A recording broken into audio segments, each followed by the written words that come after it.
Welcome to a Hero's Welcome podcast, where stories, healing, and culture meet. Every episode, we invite you to listen, reflect, and be curious. This podcast is a space for mental health therapists where we talk about the real work of healing. Whether you're a mental health professional, a proud geek, or somewhere in between, you're in the right place. So let's jump in.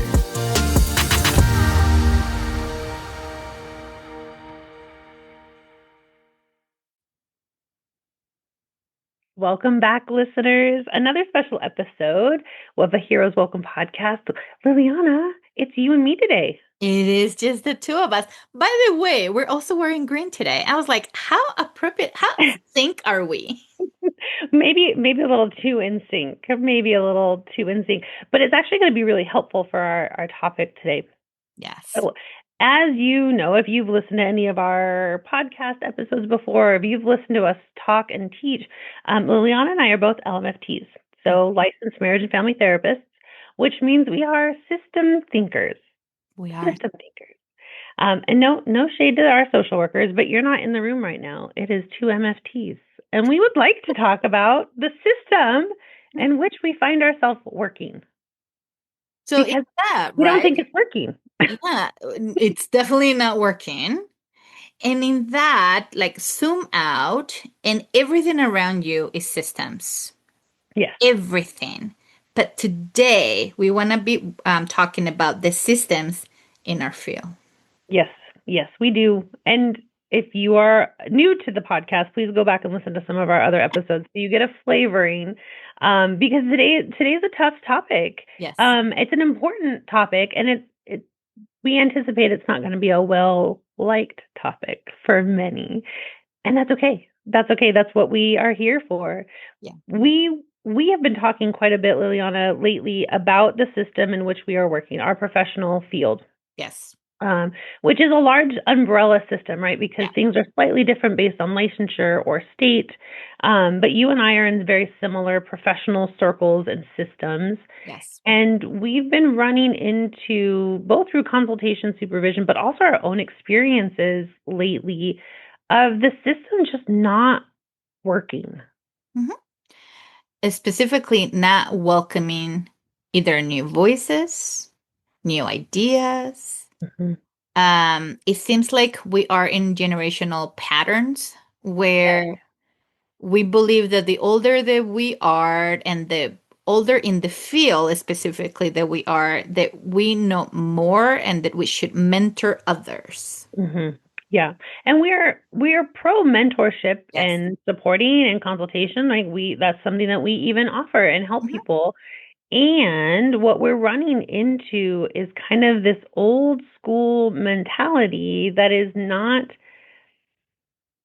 let's just say it's not okay. It's not okay what's happening right now, because what's happening is we're becoming stagnant in our field. Yes. And it's starting to really impact not just the client, like clinicians that we help and support, but the clients that then those clinicians are trying to help. Yes. Yes. So in that, right, like, I think Maria and I'm going to call it, and it sounds like, really, you're talking about yourself in that way, but like you and I are very open about how many doors can we open for others? Yes. What are the voices that need to come, not because we believe, but like we keep asking others, tell me, who needs to come? Who am I not aware of? How are they doing things? Because the idea is we love our field so much that we're able to sit back and see what works and what doesn't. That's how much we love our field. And because we're system thinkers, we're like, how can we help our field, even though our field is not so welcoming that feedback? Yeah, absolutely. We have the honor and privilege of helping and watching these new clinicians, these new generations of clinicians coming up. That's probably part of some of my favorite work that we get to do is seeing the new ideas, the new adaptations, the new personalities and attitudes that come with new clinicians, right? This next generation, good Lord, do I love them. Oh man, they come with boundaries and expectations and the sense of they may not know who they are, but they know what they deserve. And Yes. they're not afraid to ask for it. Yes. And that is not accepted by Oh, many, many parts of the system. yes. Because then the question when this new cohort, which Maria and I just stated, like we love their, I was like, I did not know I can do that. We Uh, learn so much from them. but now what we're listening from older generations or the, originals or however we want to, our mentors is that automatically the question, who do they think they are? Yes. Yes. Ooh, that made my stomach just flip. The flip, right? Because and this feels like such a juxtaposition because we are in a helping field where we support growth and change and progress, Supposedly. and we don't, right? The system does not support new ideas, new ways of thinking, new ways of doing, um, until loud accommodations and protesting and change happens, right? And that can feel so alone for those that are trying to stand and go, I know this is not accepted and it's my truth. And I think it's helpful for other people to hear that. Yeah. Which then it goes into those systems may allow some things to happen for a little bit. And then as soon as we go back to old norms, they Yes. go back right away because they did not truly understand the need of change. Yes. Well, and we know, right, as systems thinkers, let's look at this. Let's zoom out. What happens to a system when a part of that system changes? Right? The system initially tries to reject the change. The system wants homeostasis. Yes. This is true for all systems, Yes. including those that involve people and personalities, right? So when there is a disruption, even if it is for a good cause, the system rejects that. Yes. We need to acknowledge that and then make space. Yeah. Because if the system is getting feedback that this is not working, we would like something different, for the betterment and longevity of that system, the best option is to seriously consider those requests and adapt the system, right? Like this is just systems theory. This is true, right? If we were talking about a computer, it would be the same thing. If the computer kept saying you need to update this program, what does the system need to do to function? It needs to update that program. The same is true in our professional field. If we, as a professional system, do not look at these disruptors, I'm using my air quotes for those that can't see, if we don't look at those and take that feedback in seriously and consider changing the system, our system is going to fail. Yes. It's going to fail, right? Yeah. We cannot just apply theories as they were created for a long, long time ago. Cis, hetero, white males. Yes. I'm going to name it, right? Yes. Like that's a lot of our founding theories were based around that and based around treatment for either people of privilege and money. And we have not, as a whole system, really reevaluated that and go, oh, we live in a different time now. Yeah. We live in a different time. So, from a systems point of view, and this is where Maria and I are always looking for what are the voices that we need to listen. So our dear friend Jessica, who's here in Colorado, I am very privileged to have access to her. Is the one that made us aware how even in couples therapy, through mental health, we tend to put the blame, the guilt, the responsibility on females to help the system, which that's how the system was set up from the beginning. Amen, sister. Thank you for making us aware of that. Patriarchy is real. and other stuff, right? That from the books that she shares or asks us to read, so on and so forth. So in mental health, as therapists, we keep doing and repeating always. They actually are not helpful for where we are and where we need to be with the awareness that we have nowadays. But we're missing out. Yes, which will change and we will have to adjust again when new information comes out. And what I want to focus on today in systems is how we, as mental health therapists, tend to be very selfish in our field. You know something, you want to like hold to it and monetize it right away. And you want to close doors so fast so that no one comes in. Yes, this idea of exclusivity, Yeah. right? Just let's be honest, this is rooted in privilege. Yes. It's rooted in privilege because to to minimize or dismiss ideas that are different than your own because you have a different experience, what are we doing? What Yeah. are we doing? Why would we do that? Why would we intentionally perpetuate systems of prejudice and Mm-hmm. exclusivity Mm-hmm. in a helping field? Mm-hmm. A helping field. Mm-hmm. So in that, right, like I want to make sure that we're not misunderstood. If you create something that took you, whatever time away from your family, like of course you deserve to be paid for. Absolutely. So We have a that's whole not what we're episode on that. discussing. Like No. power to you. Yes.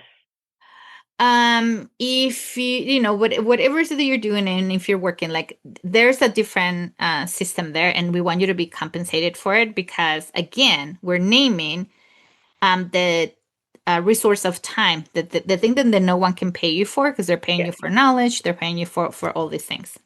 But specifically, even though I've been trying like not to name it, so here we go. I was like, what is the different way to name this? Buckle But up. fuck it. Gatekeeping Yes. in our field. Yes. We know from ethics that that's wrong. We name it, but we keep doing it We because keep doing it. that's how we do things. Yeah. When we know better, right? And part of this conversation is we do want to push back and we do want to question on some of these boundaries and this gatekeeping. If there's a real reason for it, we don't understand it. We don't see it. So let us know. Let us know if you are a part of this system and you can help shed some light on why gatekeeping needs to happen. We are definitely willing to listen to that.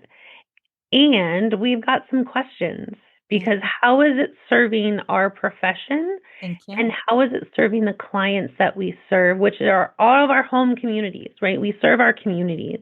Mm-hmm. How is that beneficial when we limit access to information, techniques, theories, systems, credentialing, all of that?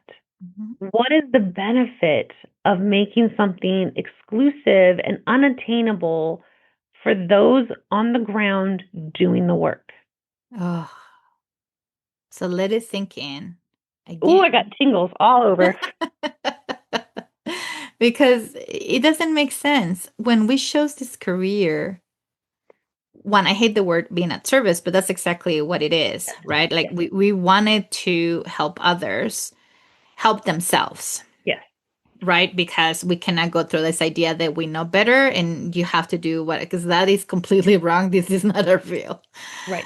A friend of mine sent me, so if you're listening, thank you. Send me a comic through Instagram, and there's a guy who said, "I finally understood what therapy is, and that's the only field that can get away with it."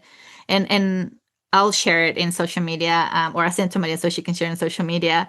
But the comedian goes to say, "Is the only field that can get away with it because I go to therapy, I tell someone my problems, and then they ask me questions in order for me to make sense of the possibilities." He's like, "But if I call a plumber." And if he comes in, if I said, "Hey, my toilet is clogged," and he's telling me, "Here are the possibilities. We have a real problem. Because I need the plumber to fix this." I started laughing. So thank Yeah. you for sending me that. By the way, sending it to me really late. I saw it really late. I was like, I cannot laugh. I'm gonna wake up people. But I'm sharing this because the idea is this is the only field where we have so many possibilities. There's no right way. Mhm. So the idea that we're here to help, but I'm going to hold on to this and I'm going to close the door so that no one else, and if I see possibilities, I will choose Yes. who can come in, which usually tend people of privilege. Mhm. I will choose who can come in, who can pay for what I'm teaching, Yep. I will then decide if they're worthy of coming in through this door. And in that, we're actually hindering our Yes. field because I'm choosing robots. I'm choosing mini-me's. Yes. Well, and it's such a difference from the system in which we are perpetuating, right? So, as a clinician, we hold this system that a client comes in, we are a mirror, we are a resource. There are many possibilities for them to achieve their goal, Mm-hmm. right? That is the system of therapists, right? We don't have a book of answers. There's not one right way. We don't get to pick the path towards the goal. Mm-mm. We help them find the path that works for them. Yes. Why is that not the system then of our profession? Where if the goal is this credential, there are many ways that you can attain that. Mm-hmm. It's such a dissonance that we are doing one system inside of a system that does not hold that same value. Yes. Right. Oh, it's that dissonance. That's what this is. Mm-hmm. Right? Because if we were a reflection of the system, then the system would be like, cool, you want this credential? There are many ways to get there. Here are the boundaries in which you need to do this, but there's flexibility and there's accessibility. Mm-hmm. That's what it is, Mm-hmm. right? Instead of this is exclusive. Yes. There you go. Those clicks that we tend to see on those conferences, Mm-hmm. right? Well, even some of those credentials, if you think about, there are certain credentials out there that I've been on a wait list to get into level 1 intro stuff for years. And this is said from, I acknowledge my privilege, right? This is Yeah. said from a woman of a place of privilege, and I can't get in that door, Yeah. which, why do I want to be invited to a table I'm not invited to? But two, um, Yeah. why are you prohibiting clinicians from this information or bettering themselves to better their clients?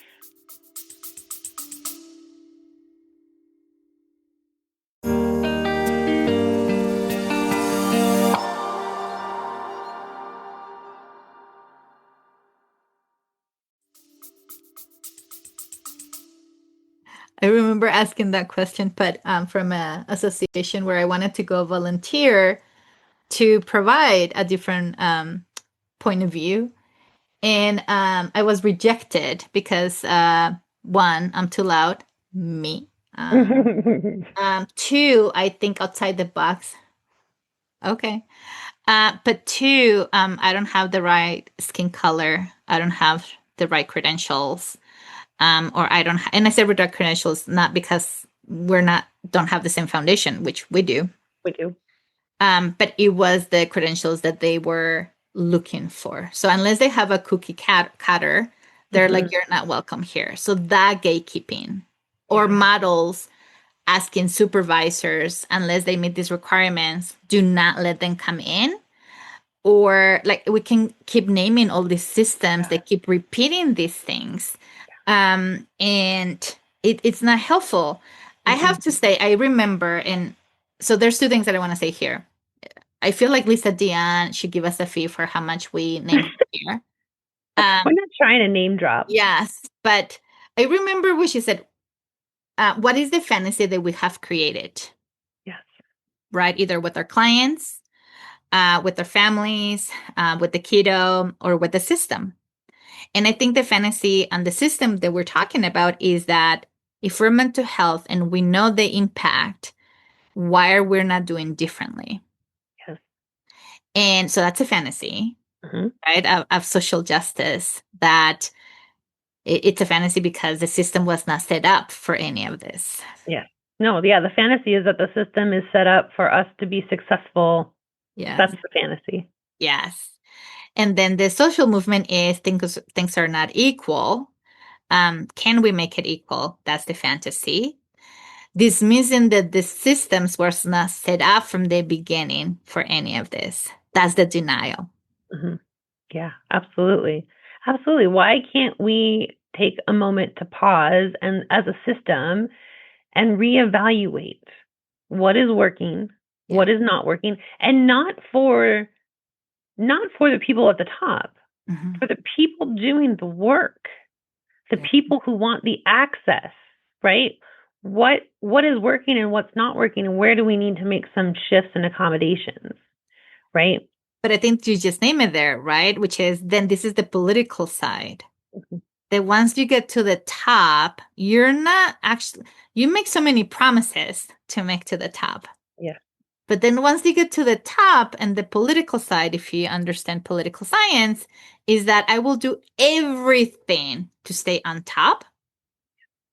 I will continue making promises, but not fulfill them because in order to stay on top, I have to play by certain rules. Well, it's the scarcity mindset, right? What Right. we're talking about is the scarcity mindset. If you get it, then I don't get it. Instead of there's enough for everyone.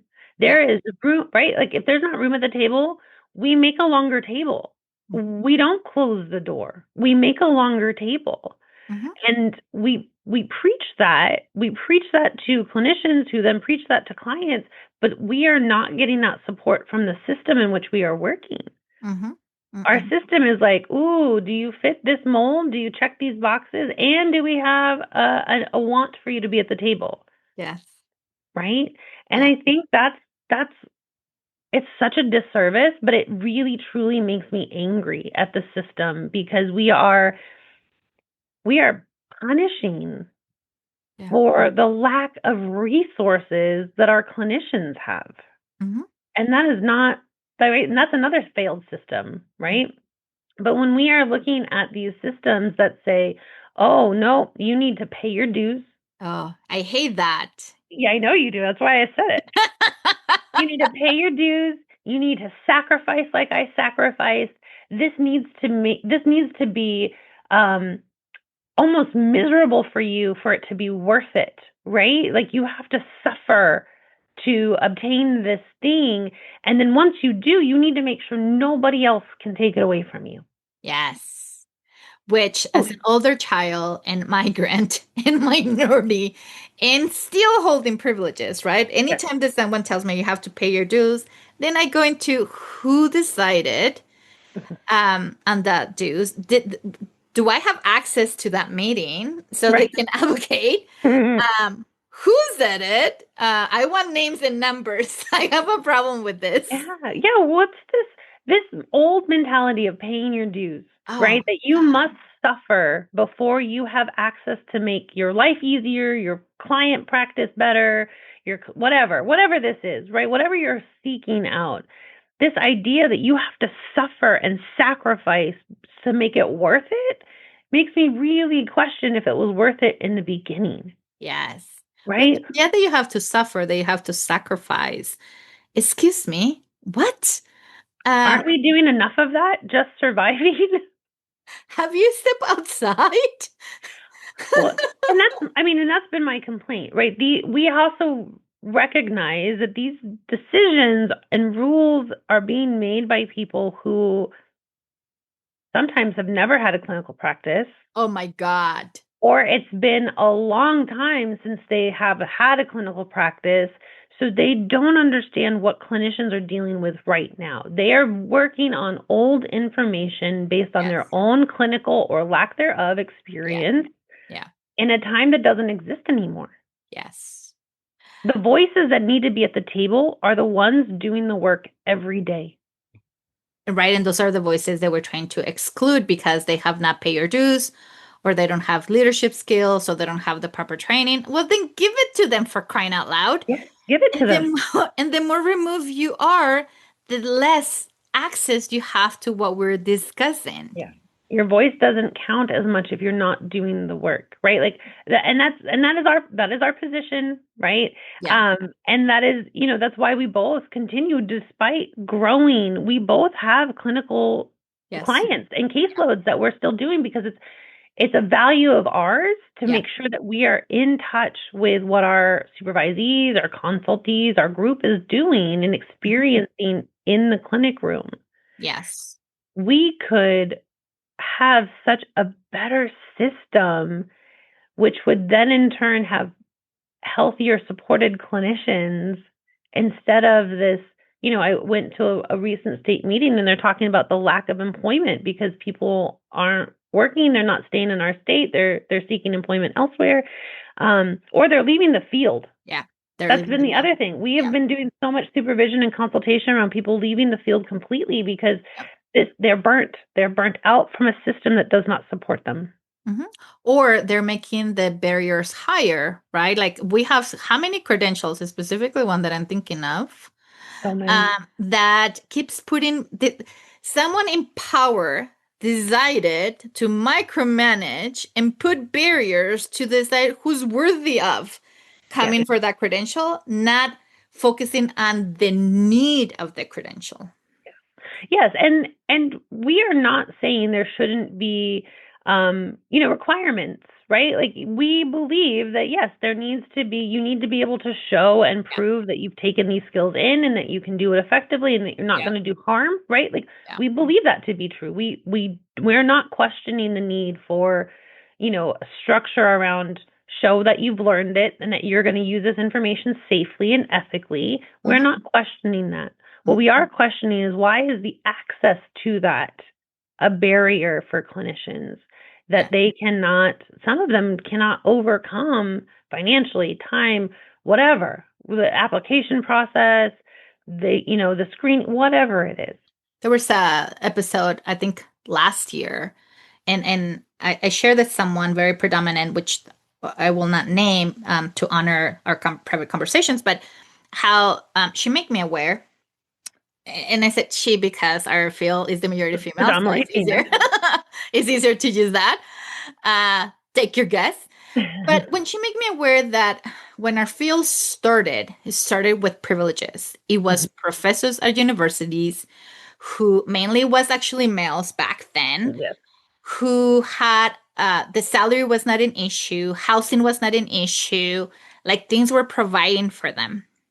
So they did it more as a hobby, like I want to pay it forward kind of thing. But it's not the current situation anymore.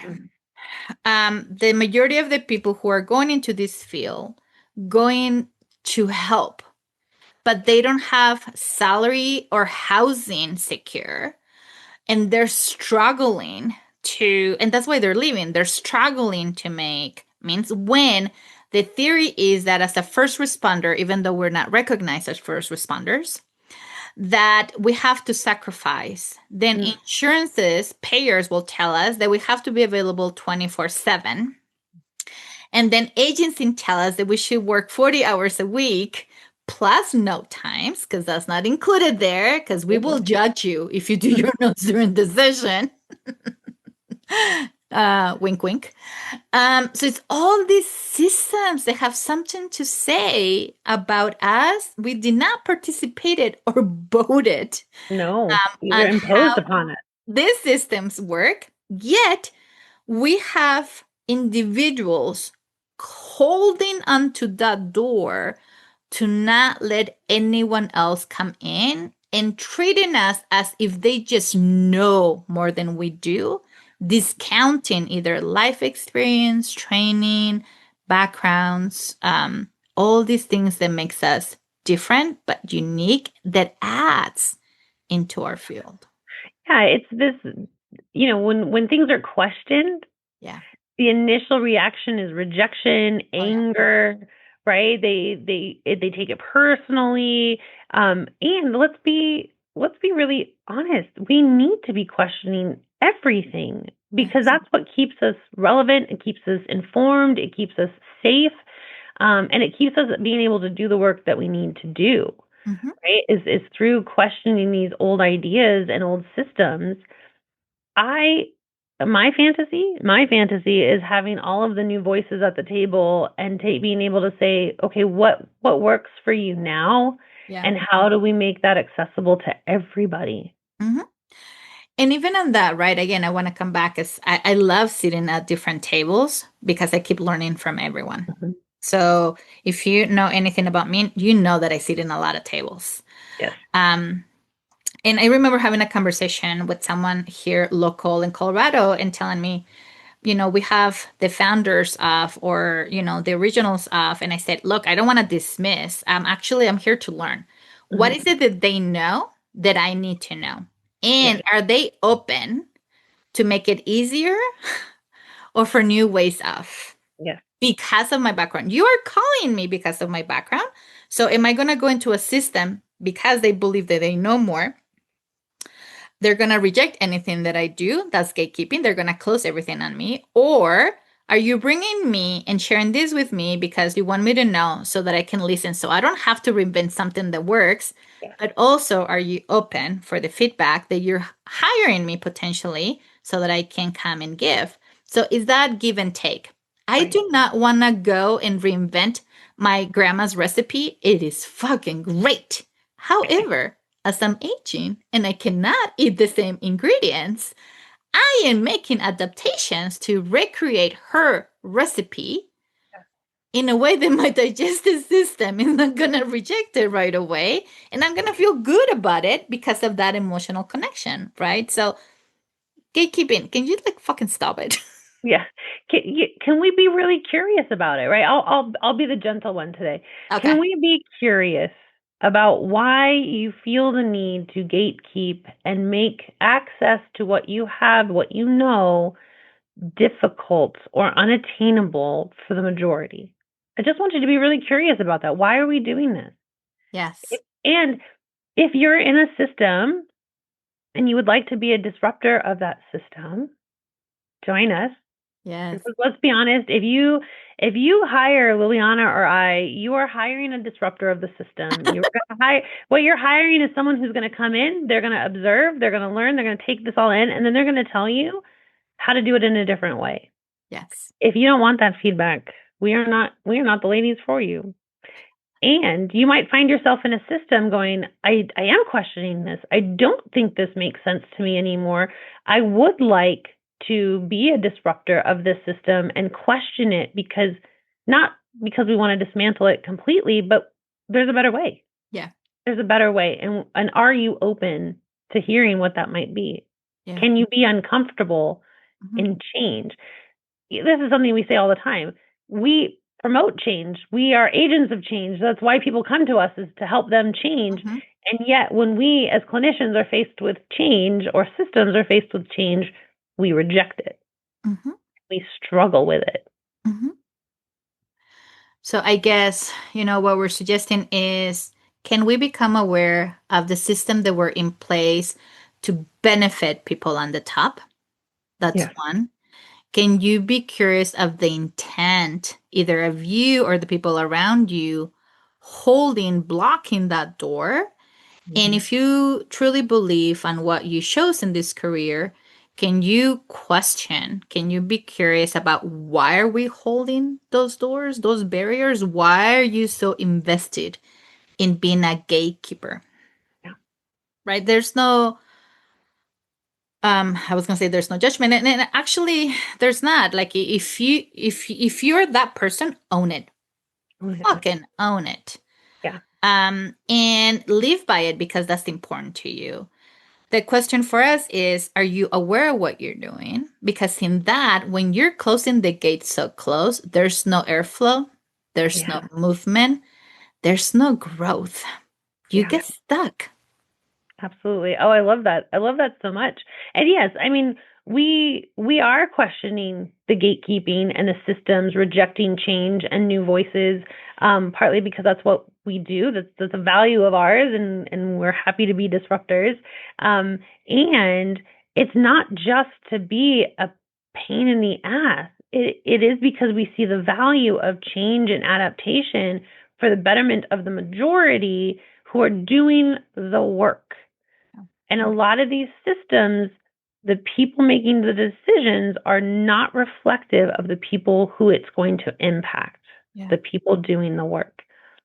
And we're really curious about why that is and why those voices are not welcome. Mm-hmm. And they're welcome here. So if you're a disruptor and you want to talk about it, mm-hmm. I would love to chat with you about that. I think, and the other thing that I want to add up is that I keep hearing in our system, these professional mental health therapists, how they're talking shit about others. Oh, can we stop with the mean girl high school drama? If you have met me and if I have a problem with you, I'm going to call you. I'm going to text you. If I have a problem with you, partly because if I have a problem with you, it's because I know you. But I love this quote, and I forgot his name. He's an actor. He was in Spider-Man. He said, if you have a problem with me, and if you have my number, call me and text me. But if you have a problem with me, if you don't have my number and you cannot text me, then you don't know me to have a problem with me. Yes. So stop talking shit about others. Own it. Pick up the fucking phone. That's why it was invented. And if you have a problem, say, what's your problem? Yeah.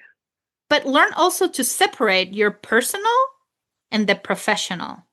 Yeah. And that's just my thing. Like, call me. Some of you, which I have problem with, I have called you. I have texted you. I have no, I have no issue with that, owning that. Mm-hmm. But also, like, if you have a problem with me, call me and text me because I want to take accountability for it. Yeah, I want to continue growing. It's about having the conversation, right? Yeah. And this mean girl talking behind our back, bad mouthing, putting each other down. Like, can we leave that in high school? Can we just? How is that serving you? How is that serving the profession? Yeah. Especially when it's being done by people of privilege and power positions. Yes. Can we own that as a system? We have not done a great job in supporting and really truly uplifting. The system has become gatekeeping, exclusivity, shutting it down, limiting access, and we would like to see that change.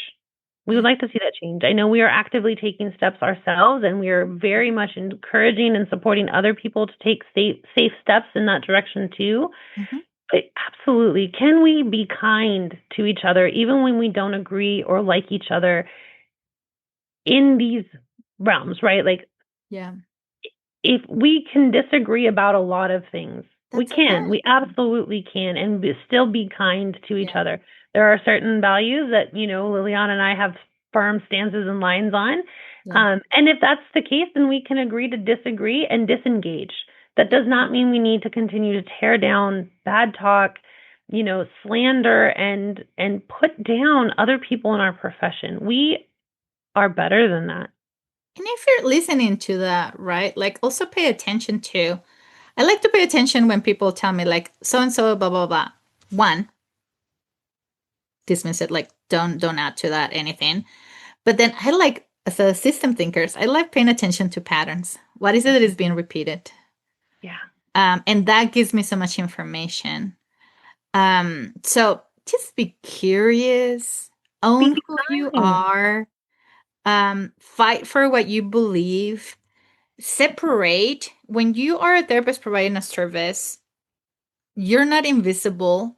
It has an impact on you, and they're paying you for a service. If it doesn't work with you, you can say, I'm not the right person for you. Our ethics give us doors in order for us to refer clients out.